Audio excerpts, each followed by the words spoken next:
technologists and entrepreneurs, you want to start thinking exponentially. Instead of being scared by the disruptions of our age, you need to become an exponential thinker. You can author the world you want. If we could live without fear, then man, we've won.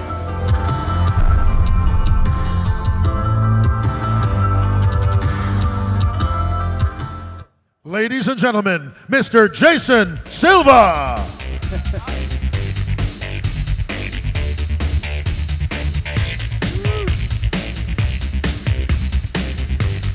Hello, Manila. What's up, guys?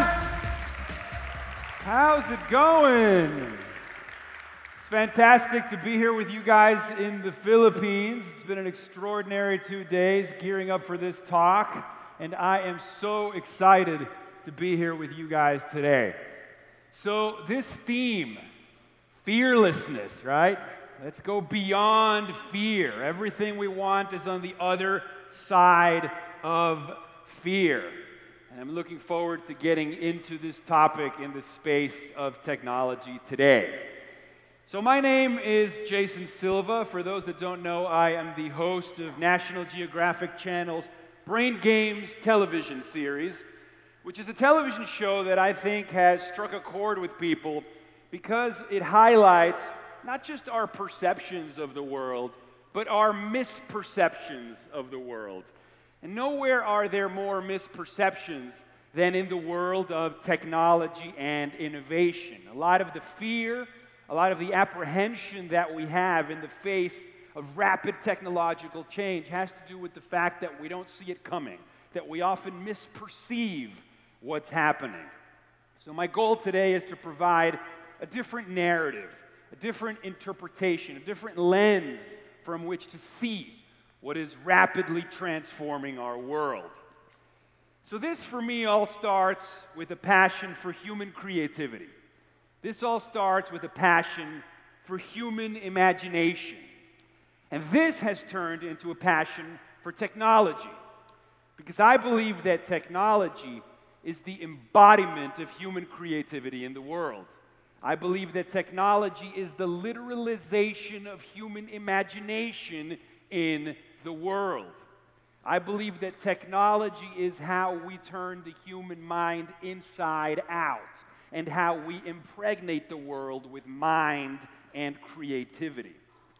The cognitive philosophers, David Chalmers and Andy Clark, in their extended mind thesis, they actually describe technology as a scaffolding of mind that extends our thoughts, our reach, and our vision.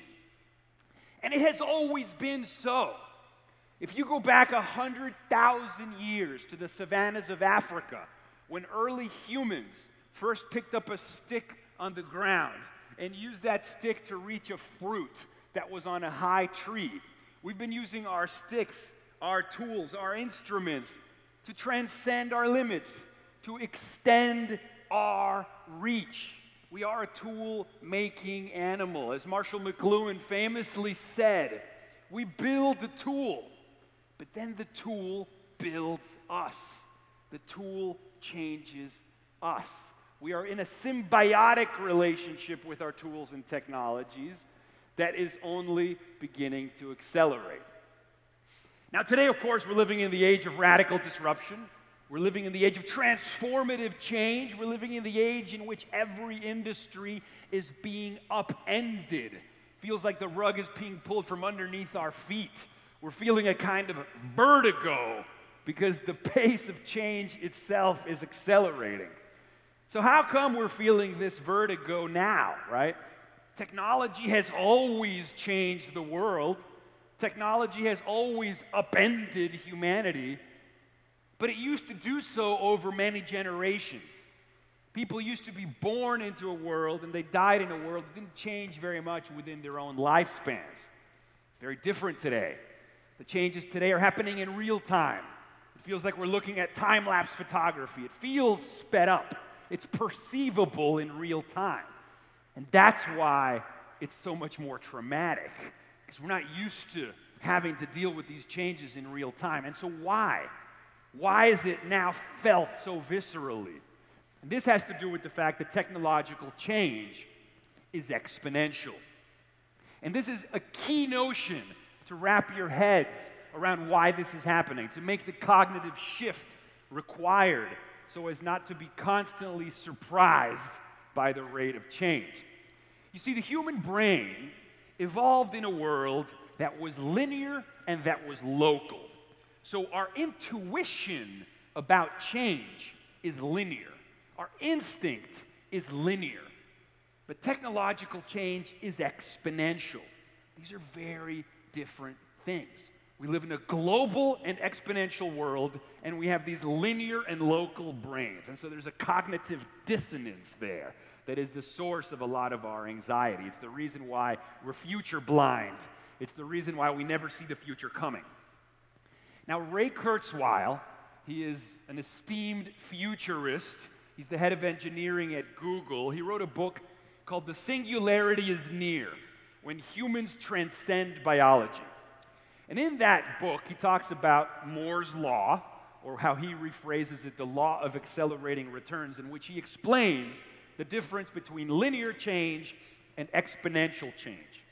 And this is the example that he uses, which very quickly causes you to have that aha moment. If you take 30 linear steps, 1, 2, 3, 4, 5, by step 30, you're at 30, right? 30 linear steps gets you to 30. That's linear, that's intuitive, that's not how exponential technologies work. Now, these same 30 steps, taken exponentially, 2, 4, 16, by step 30, you're at 1 billion. Think about that for a second. 30 linear steps gets you to 30. 30 exponential steps gets you to 1 billion in the same amount of steps. That's the reason why the smartphone in your pocket today is 1 million times cheaper, 1 million times smaller, yet 1,000 times more powerful than what used to be a $60 million supercomputer that was half a building in size 40 years ago. Wrap your head around that. What used to cost $60 million and be half the size of this auditorium, right? And you needed special permission to get access to it 40 years ago. In 40 years, has shrunk down to a device in your pocket. 1 million times cheaper, 1 million times smaller, and 1,000 times more powerful. That's exponential change. And exponential change, again, is not stopping. We're not at the end of the line yet. We're smack in the middle of it. In the next 25 years, this will shrink down to a device the size of a blood cell. It'll go in our bodies and brains and continue to reverse engineer us from inside out. That is where we're headed. That is where we are going. A young person in Africa, a young person in the Philippines, with a smartphone in their pocket today, has better communications technology than a head of state had 25 years ago. The tools to change the world are now in everybody's hands. Think about that. The supercomputers of yesterday, right? The devices that nobody could afford and nobody could access, that were the size of buildings, are now in each of your pockets. A Time magazine article a few years back, cover story written by Bill Clinton, titled "A Case for Optimism," cited a United Nations development study from 2010 that found that the cell phone was probably the greatest invention in human history to pull people out of poverty. Now, often people say, oh, well, these technologies, they're only for the rich. But as Ray Kurzweil likes to answer, oh, you mean like cell phones? These tools and technologies advance exponentially, and their price performance advances exponentially too. They get better, they get faster, they get cheaper. The tools to change the world are now in everybody's hands. Stephen Johnson, in his book Where Good Ideas Come From, A Natural History of Innovation, talks about what he calls the adjacent possible. The adjacent possible exists in the perimeters of possibility. He describes the adjacent possible as a shadow from the future that hovers over the present and provides a map of all the ways in which the present can reinvent itself.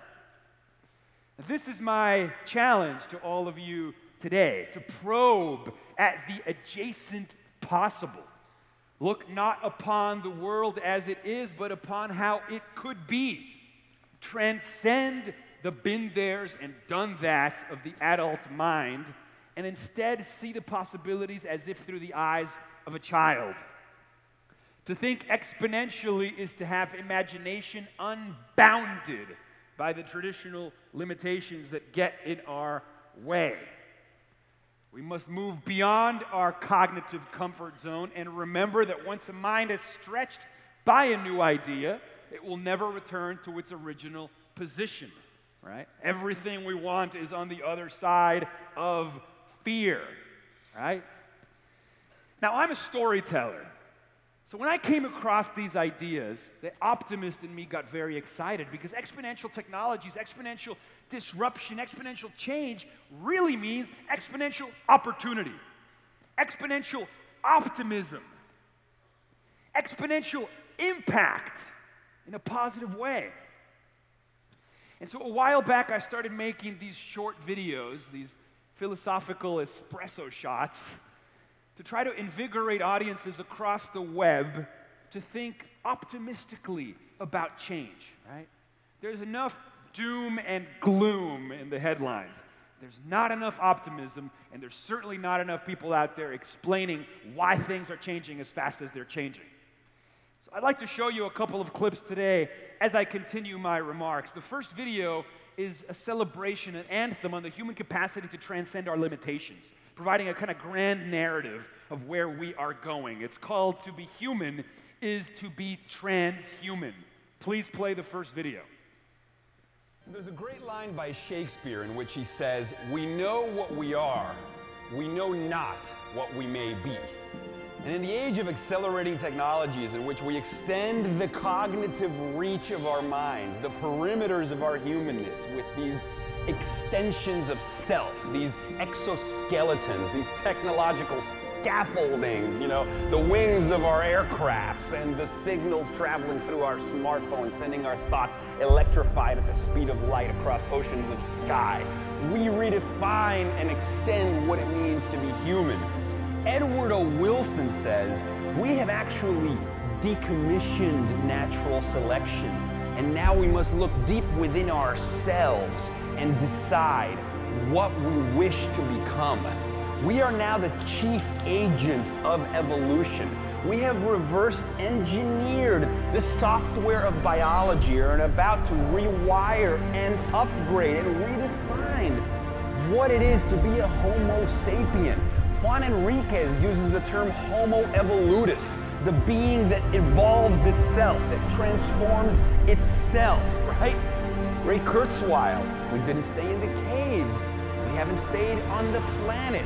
Biology, just another membrane to be transcended. You know, Marvin Minsky used to say, will robots inherit the earth? Yes, they will, but they will be our children. You know, I love this idea because we hear the term transhumanism, and what it means to be human is to be transhuman. We are the species that transforms and transcends. We never stopped. We always did. It's what we are. So as you can see, I get very excited by exponential technologies, and I want people to see these changes through an optimistic lens. Now, I've had the privilege to travel the world and speak to companies around the planet about exponential technologies, including Cisco at KEYNOTE at Cisco Live 2 years ago. And often audiences will listen to this, and as astounding as the implications of exponential change are, most audiences, they'll buy into the narrative because they've seen it with their own eyes, right? Audiences will be like, okay, yeah, sure, the smartphone is getting better, cheaper, smaller. I get it because I've seen it. We've seen the laptops shrink. We've seen the computers shrink down. But often people will contest this and say, exponential change in digital is one thing. But what about the world of biology and concrete, right? We still dwell in a world that has to be built out of concrete, and we live in bodies made of biology. Well, it turns out that software really is eating the world. Biology and concrete are now becoming information technologies too, and are thus now subject to the same exponential speed advancements. So let's start with biology. You've probably heard the term biotechnology and genetics. Biotechnology means mastering the information processes of biology. Because as it turns out, biology is a language. We are made of code. We are linguistic all the way down. Our genes are little software programs. Freeman Dyson, the eminent physicist, talks about a very near future in an essay penned, The Age of Biology. A very near future where a new generation of artists will be writing genomes with the fluency that Blake and Byron and Shakespeare wrote verses. That the new canvas for our creativity and artistry and programming capacity will be biology itself. That the next trillion-dollar enterprise will be the enterprise of biology. That healthcare will be as upended and transformed as traditional businesses were by digital and information technologies. Gene sequencing, as an example, the speed at which we can sequence our genes, has been advancing 3 times faster than Moore's Law. 3 times faster than these exponential numbers I was talking about before. And Silicon Valley is taking note. Computation is marrying biology. Google co-founder Larry Page, a few years back, launched Calico, the California Life Extension Company, a software company for biology that very quickly scored a Time magazine cover story called Google and the End of Death. Because when biology becomes an information technology that we can manipulate, program, and upgrade, we really start to take control of our own evolutionary destiny. Not only can we program our genes away from diseases, but we can potentially delay the onset or even reverse aging itself. What it means to be human is up for grabs in the age of biology and computation, and gene sequencing, and synthetic biology. And believe me, this is a new space that will be incredibly important for any and all industries across the world. Then you have nanotechnology. Nanotechnology, which is also advancing exponentially, means patterning atoms, building blocks of the physical world, the same way we pattern and program ones and zeros in digital tech. It's a very good metaphor to explain it. So, just the same way moving ones and zeros around allows us to create the rich tapestry of worlds in digital tech, manipulating atoms and programming atoms with nanotechnology turns the physical world into a programmable medium. So when the physical world becomes a programmable medium, we're talking about software that writes its own hardware, which, by the way, already exists in nature. If you take a seed and you plant it in the soil, that seed is an information file that instructs the matter around it to turn into a tree. With nanotechnology, we take that power into our hands. Software that writes its own hardware. Then, of course, artificial intelligence, non-biological intelligence, continues to advance exponentially. Non-biological thinking, extending our cognitive capacities potentially billionfolds. And these are the big 3 that in Silicon Valley are said to be the technological revolutions upending the world. Biotechnology, nanotechnology, and artificial intelligence. And these 3 technologies, which are overlapping, paint a possibility space, paint a world beyond the event horizon that is almost unfathomable for us to imagine. It's a little bit like drawing a line in the sand before language emerged or evolved, and trying to explain, poetry, Shakespeare, and all the magic of rich symbolic language to humans on the other side of that line. Well, we're the humans on the other side of that line. We can't even begin to imagine the possibilities for our business, for our creativity, for our capacities on the back of these exponentially advancing technologies. But, as Marshall McLuhan said, it's always been the artist who realizes that the future is the present and uses his work to prepare the grounds for it. What is needed is excitement. What is needed is an open mind. What is needed is a willingness to embrace a space of new possibilities. And that's what this next video is about, the future of us. If you can play the second video, please. So let's talk about the future of us. What does that even mean? The future of us. It's a look at what comes next. It's a look at what might be. Because today, exponentially emerging technologies are transforming what's possible. They're helping us overcome, transcend even biological limitations. The very rules of what it is to be human are up for grabs. We're rewriting the software of life with biotechnology. We're turning matter into a programmable medium with nanotechnology. We're creating sentient minds with artificial intelligence that are not bound by the limitations of biology.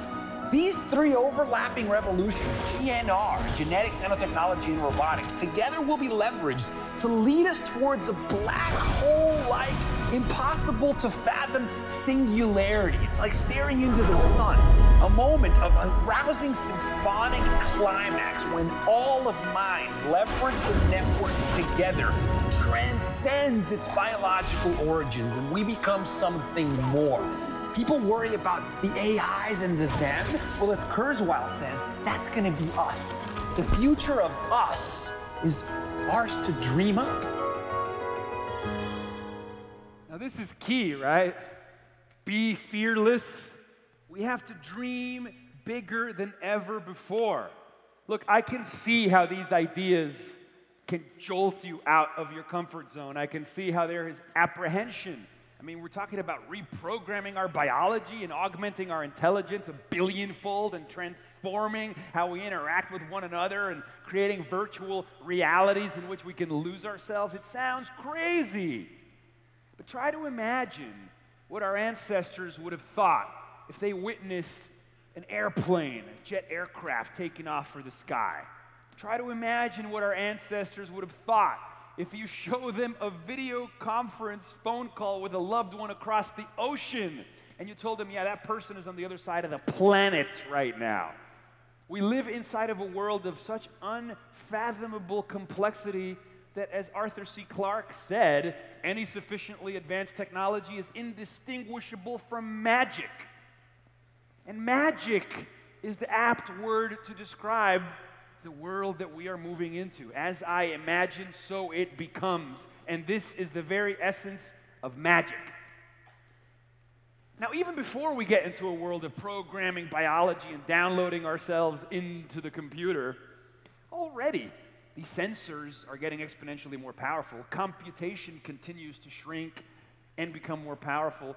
What that means is we're infusing the world with sensors. We're infusing the world with computation. Computation is spilling through the screen and into everyday objects. There's a great book about the Internet of Things called The Age of Enchanted Objects. The Internet of Things has become a buzzword, the next revolution to change the game. Again, beyond the screen. What does it mean to infuse the world with computation? What does it mean to put intelligent sensors into everyday objects? It means essentially that the distinction between us and the world starts to dissolve more and more. Kevin Kelly, co-founder of Wired magazine, likens it to what happened when we discovered electricity, right? We figured out how to harness electricity and then we electrified the planet. Well, with sensors and AI into everyday things, we're now cognitizing the planet. We're putting intelligence into the planet. We're cloaking the planet with intelligence. It's not the Internet of Things, it's the intelligence of things. Try to imagine how that changes the nature of the feedbacks and responses we get from a world that is alive, that is attuned to our wants and needs, a world that serves up things we didn't even know we wanted before we thought we wanted them, A world full of delight and full of surprise, custom made for each and every one of you. That's what this next video is about, the intelligence of things. Please play it. We've all heard the increasingly used trendy term, the Internet of Things, and how game-changing it's going to be as we extend sensors, miniature sensors, into everyday objects. Everyday objects will start to give us real-time feedback, and the world essentially will come alive. This is the Internet of Things. But what if we evolved the term a little further? What if instead of the Internet of Things, we enter the realm of the intelligence of things? The intelligence of things is where the Internet of Things meets artificial intelligence, because the future of artificial intelligence is senseless unless we extend it into the world of everyday objects. This idea that as we impregnate intelligence into the world of physical things that we inhabit, the world essentially will come alive. This real-time feedback, this interface that will become enlivened with intelligence will essentially will birth a world that will increasingly talk back to us. Now, how this will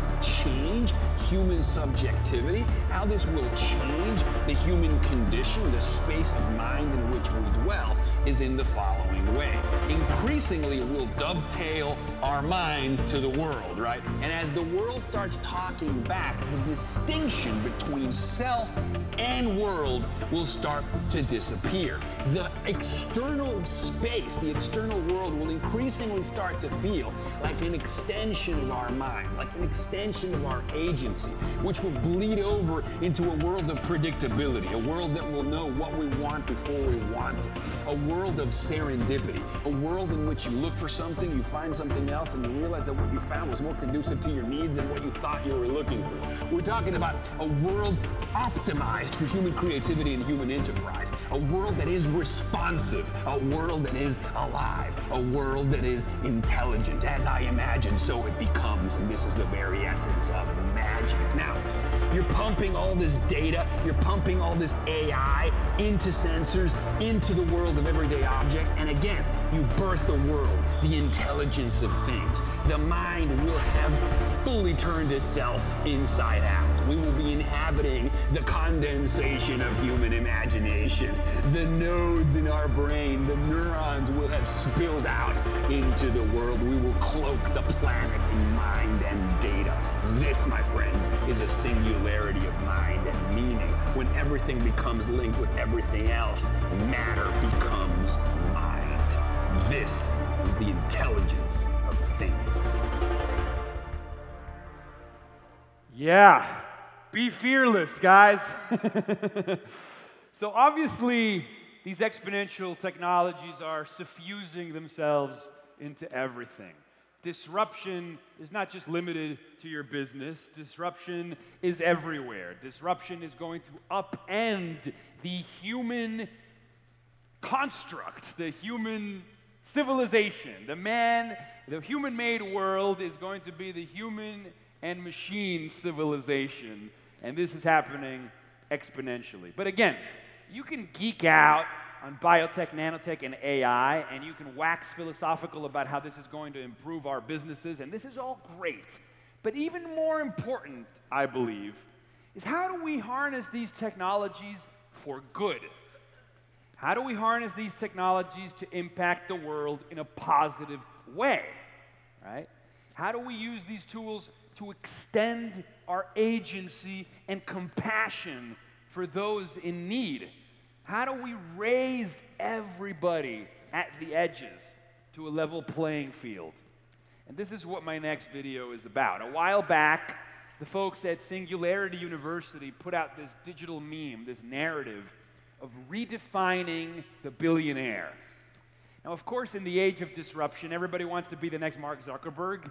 All these millennials are thinking, what's the next algorithm or app that I can launch that will make me a billionaire? And it's cool that people have become that ambitious. Dream big, you know? But how cool would it be if the notion of a billionaire was transformed so that a billionaire is not a person with $1 billion, but a billionaire is a person who positively touches 1 billion minds?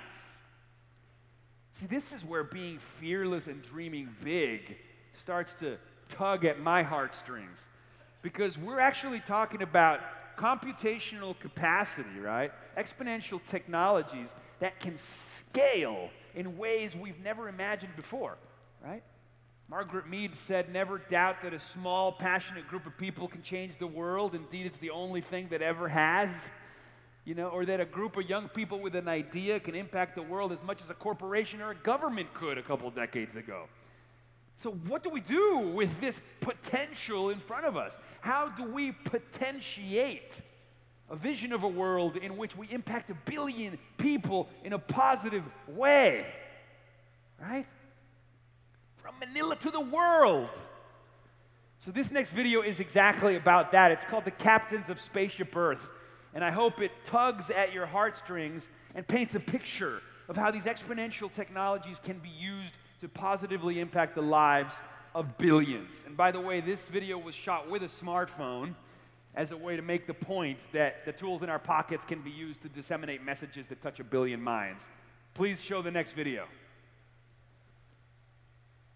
We live in a world of exponential technological advancement. What this literally means is that we have new construction kits for our reality, new tools with which to probe at the adjacent possible.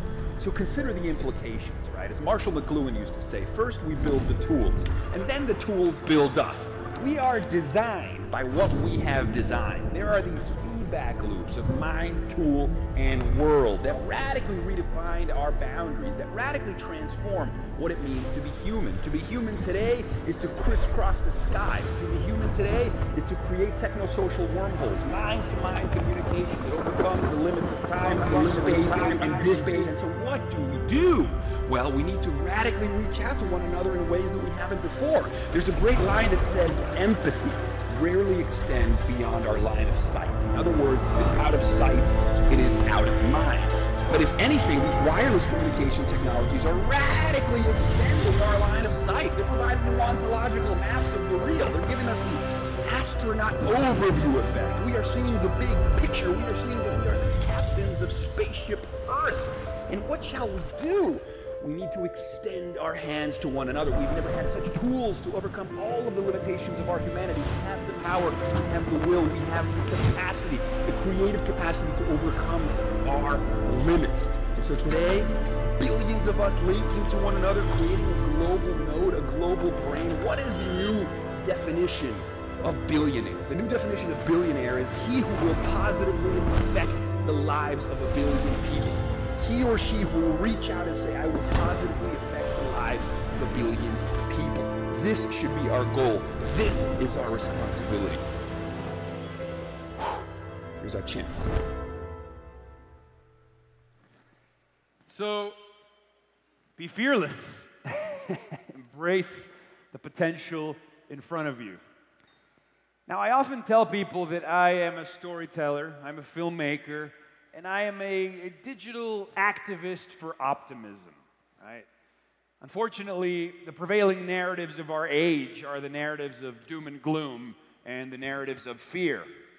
Yet often, if you look a little deeper, what you see is that on a global scale, we're actually doing better than ever before. If you haven't heard of the work of Steven Pinker, you have some homework now.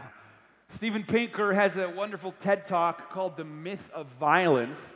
He has a book called The Better Angels of Our Nature. He's an academic who has tracked down the numbers and has become somewhat famous for portraying or for presenting the facts that contrary to what you might see in the prevailing narratives of our age, the world today is the safest that it's ever been in all of human history. That the chances of a human dying at the hands of another human on a global scale are lower than they've ever been in all of human history. Now, that doesn't mean there aren't pockets, problematic pockets across the world and places that are more violent than others, but globally, taken as a whole and compared to trends in the past, we live in the safest age ever, which is a wonderful counter-narrative to a lot of the fears and apprehensions about tech. Because people say, well, these technologies are going to destroy the world. Well, yeah, but except the world has become safer and more peaceful in spite of the fact, or maybe because of the fact that these technologies have become more powerful. Think about that for a second. Hans Rosling was a statistician that was made famous also on the internet for painting these animations that showed every nation on earth by every measurable indicator of quality of life, and he just basically showed the rise towards betterment. There are reasons to be optimistic. There is evidence to be optimistic. I'm not being Pollyanna here. I'm saying move away from the doom and gloom and look closer at the facts. There is reason to be hopeful that not just, first of all, we've done well, but that we can do even better. Now, I call my videos shots of awe. And awe, for those that don't know, is an experience of such perceptual expansion, such perceptual vastness, that your mental models, your assumptions about the world have to be upended in order to accommodate that new information. People experience awe when they have the birth of a child, when they travel to a new culture they've never been exposed before, when they see something so beautiful it tears them open a little bit, right? And recent studies out of Stanford and Berkeley universities, among others, in the field of positive psychology, have found that awe, experiences that stretch our minds, that open our eyes, right, to something we've never seen before or hadn't considered before, have all kinds of cognitive benefits. So on the one hand, you have this exhilarating neurostorm of intense intellectual pleasure, this sense of wonderment, this sense of hopefully you felt some today of, wow, I never thought of it that way, right? You have that transient experience, but it turns out it leaves an afterglow. It leaves increased feelings of well-being, according to researchers, increased feelings of compassion, and increased feelings of creativity. So blowing your own mind once in a while with new information that stretches your models of reality is therapeutic and beneficial. And that's why I call my videos shots of awe. My aim is to delight, to surprise, to take you out of your cognitive comfort zone and beyond your fear filters to see what's possible. And so I have one more video, and then we're going to open it up to Q&A. And this last video is an anthem to awe. I invite you, when you look at the future, when you consider the future of digital technology, the future of disruption, the future of business, the future of humanity, the future of the Philippines, dream big, dream awe. Please show the next video.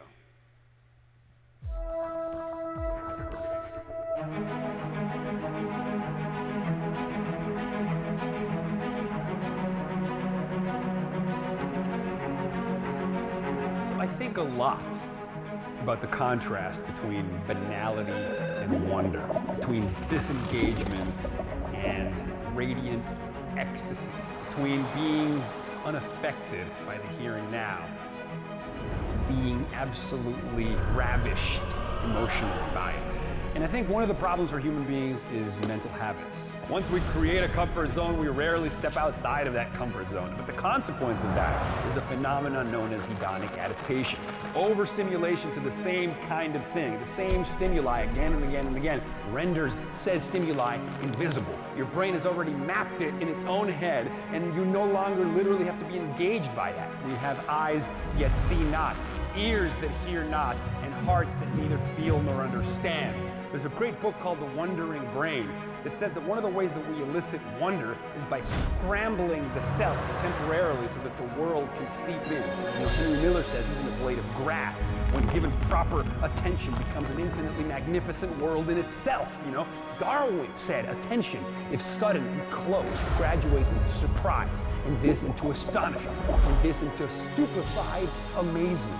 That's what rapture is. That's what illumination is. That's what that sort of infinite comprehending awe that human beings love so much. And so how do we do that? How do we mess with our perceptual apparatus in order to have the kind of emotional and aesthetic experience from life that we render most meaningful? Because we all know those moments are there. Those are the moments that will make final cut. Only in these moments we experience afresh the hardly bearable ecstasy of direct energy exploding on our nerve endings. This is the rhapsodic, ecstatic, bursting forth of awe that expands our perceptual parameters beyond all previous limits. And we literally have to reconfigure our mental models of the world in order to assimilate the beauty of that download.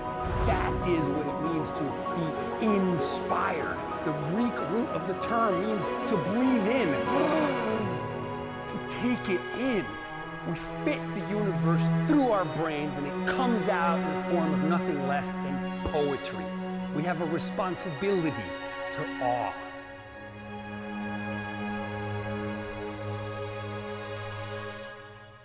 All right, guys, thank you for your attention. And now I'd love to open it up to Q&A. Thank you, Manila. Thank you for hosting me. Thank you for your kindness.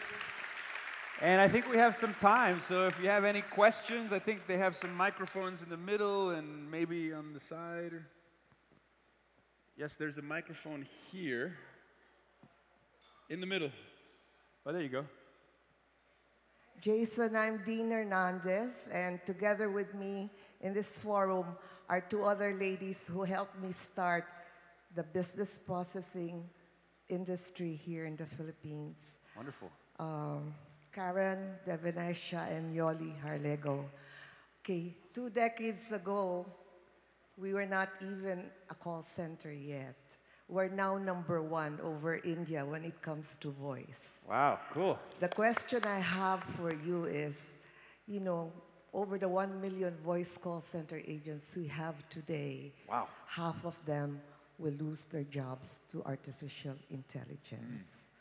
Now, our principal here, the group of companies of Mr. MVP, he's into media, but we have a lot of fake news. The Philippines is #1 when it comes to texting. We are in Asia Pacific. We're one of the 10 ASEAN countries.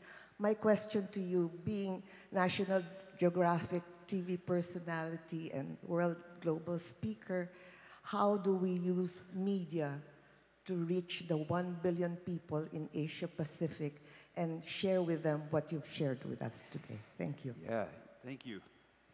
Yeah, well, I mean, you know, that is the challenge of our age, right? When social media ushered in this disruption and this democratization of voices, all of a sudden, everybody had a microphone and everybody could express themselves, and the traditional controlled outlets for news and information were upended. And we were quick to celebrate social media as the rise of a, you know, pluralism and everybody can talk. However, all technologies are double-edged swords. You can use fire. When we first domesticated fire, we could cook food, and that transformed humanity. But domestication of fire also meant we could burn the village next door. You know, the alphabet was the most powerful information technology ever, right? And we can encode words and language and transmit that language with the alphabet, but we could also hate speech propaganda, you know, oral warfare in a way, right? And so what we're seeing, I think, in social media, or how you refer to the fake news epidemic, that's the weaponization of social media, right? And you're taking a non-specific amplifier, which is what technology is, right? An extension of us, an amplifier of us. You know, we're like playing the guitar, and technology is like the electric amplifier. So it can amplify our impulses in any direction. It can be weaponized, and that's scary.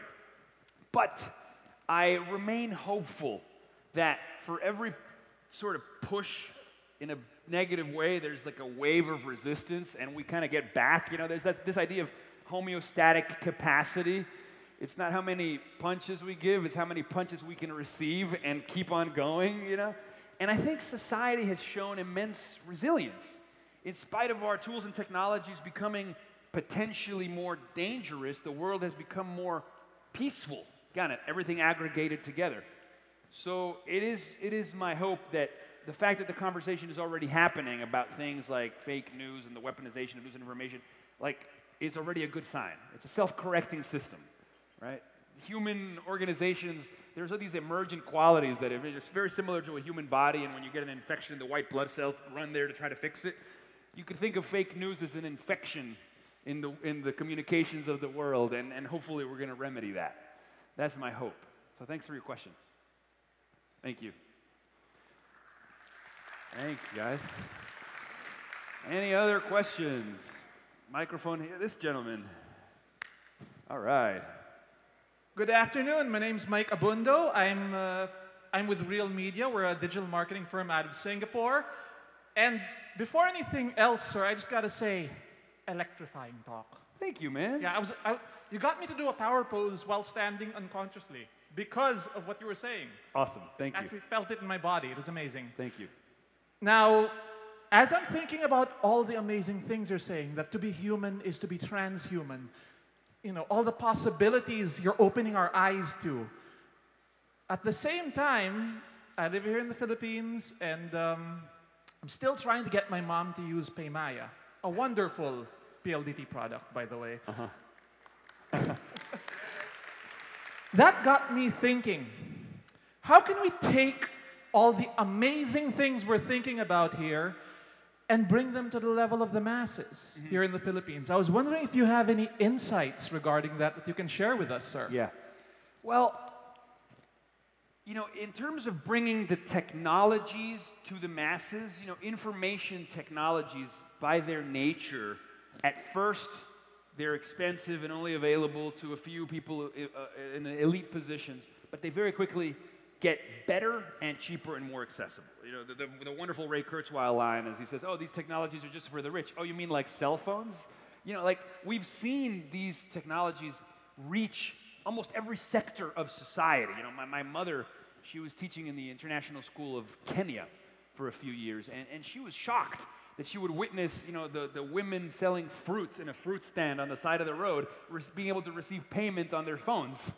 You know, like just incredible technologies in almost part of the informal economy, which points to where I think we're heading. I do think these technologies are reaching the masses. Now, whether the narratives of how these technologies change lives is reaching the masses, that I'm not so sure. Right? I do think people across the world remain convinced that things are getting worse. And I think that narratives matter because narratives govern action. You know, you tend to act based on what you believe and what you think is happening and what you think is possible. If people feel disempowered, they're less likely to act, even if they have the tool in their pocket that could make their life better. And that is a challenge. I don't always think that the people with the biggest microphones are spreading the most inspired narratives. I'm trying to do my little grain in the sand, of course. You know, for example, Brain Games was a show that was immensely successful on National Geographic, you know, in an age of reality shows that maybe are, you know, not as, not celebrating intellect, let's say. Brain Games, nonetheless, was a huge hit because I think it did something very intelligently. It was like, how do we promote science literacy? How do we promote brain science without boring our audiences? Because you're still competing in the marketplace of ideas in an economy that is called the attention economy.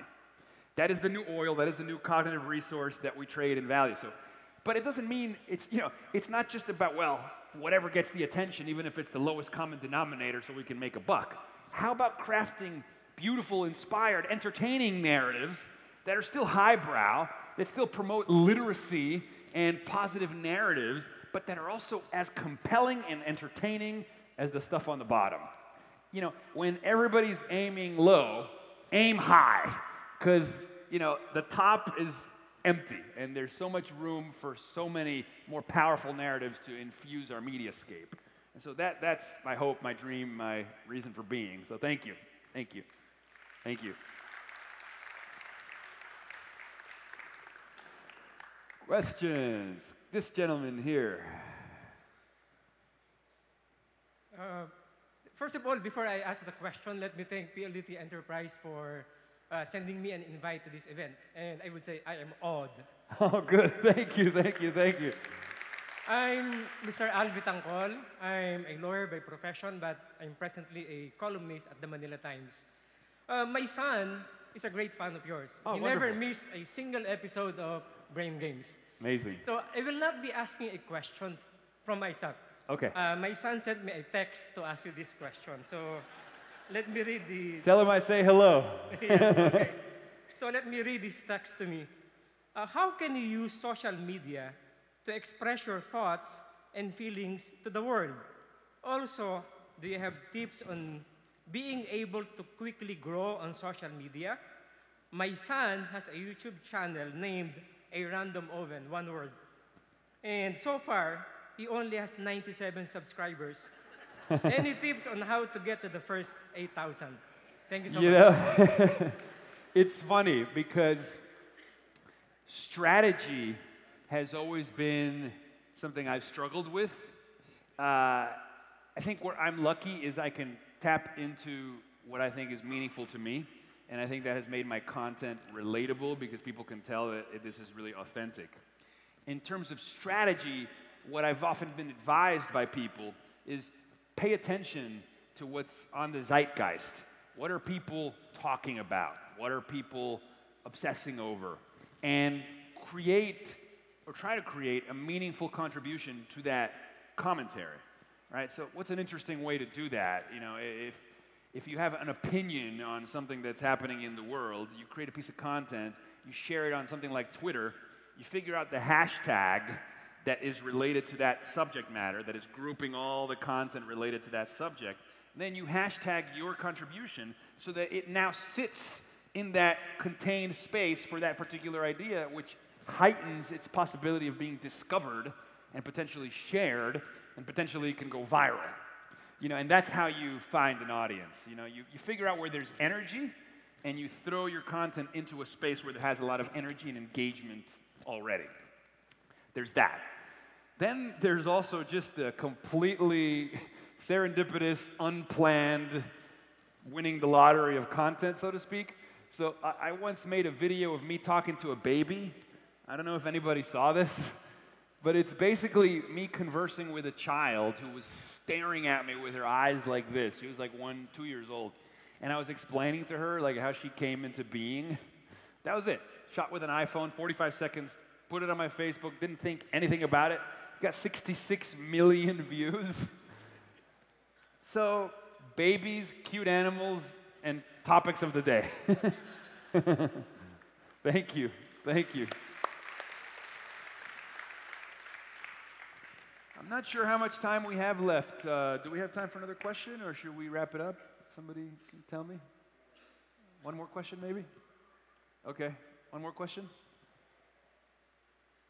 Sure. I like this discussion. Cool.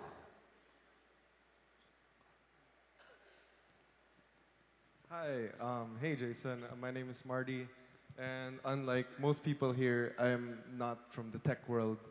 My dad is. He Cool. brought me here. Nice. And I'm a fan of your thought about the future. And the thing about the future is that it's hard for me to imagine a place of where art will be. Because if you imagine many years ago, jazz was the main genre.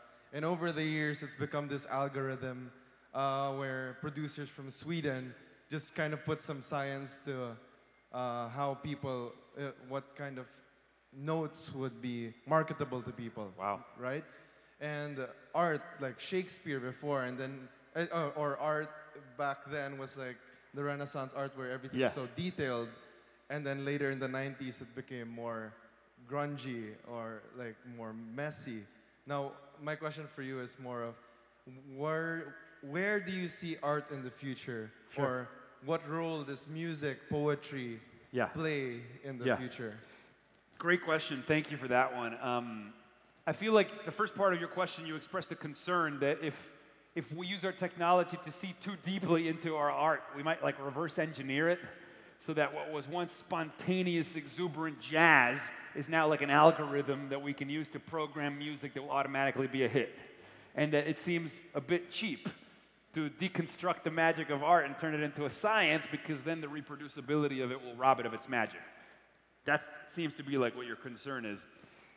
Look, and this may be just me having a blind faith in the human capacity for Imagineering, but I think that we use these tools as part of our toolkit, as part of our arsenal, but it's still, you know, we don't really understand consciousness yet.